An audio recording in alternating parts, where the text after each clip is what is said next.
नमस्ते नमस्ते नबोलौँ भन्छु, बोल्ने दिन आइहाल्छ है। यस ऐतिहासिक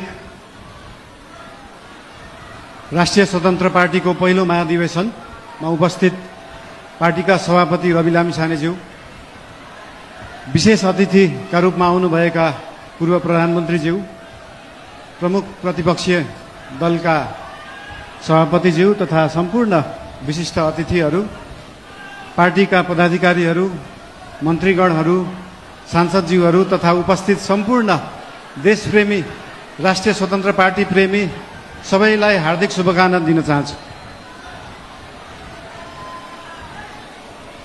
कुरा कताबाट सुरु गरौँ त? आज खासमा चाहिँ यो महाधिवेशन भनेको पार्टीको विषयमा बोल्ने, पार्टीलाई कसरी सुदृढ बनाउने, पार्टीलाई कसरी बलियो बनाउने, हाम्रो पार्टी जुन एउटा सानो महत्वाकांक्षा, सानो इच्छा, सानो देश बनाउने हुटुटीले सुरु भएको पार्टी आज महाधिवेशनको पहिलो दिनसम्म आउँदै गर्दाखेरि यो पार्टी, यो आन्दोलनको रूपमा भएको पार्टी, भावनाको रूपमा भएको पार्टीलाई संस्थागत गर्ने, स्थापित गर्ने दिनमा आउँदाखेरि हामीले धेरै जसो पार्टीलाई कसरी एक ठाउँमा ल्याउने भन्ने नै कुरा गर्नुपर्छ।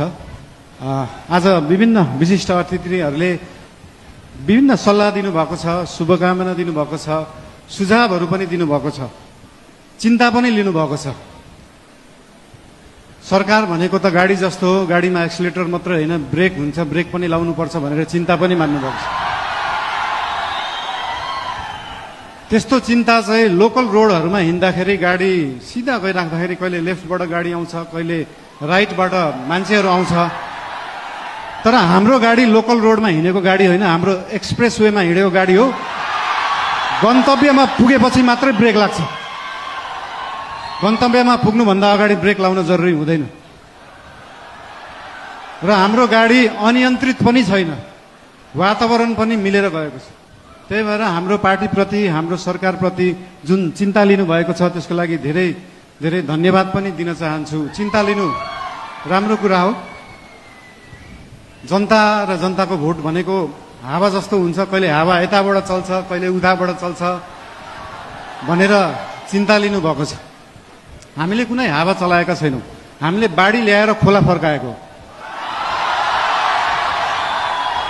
र खोला एकचोटि सिधा बाटो, आफ्नो सही बाटोमा फर्किएपछि निरन्तर त्यही बाटो बगिरहन्छ। यो हावा जस्तो कहिले लेफ्ट राइट, उत्तर दक्षिण, पूर्व पश्चिम बग्दैन। त्यही भएर चिन्ता लिनुहुनेहरूलाई धेरै धेरै धन्यवाद दिन चाहन्छु। यस्तै चिन्ता हामीलाई दिइराख्नु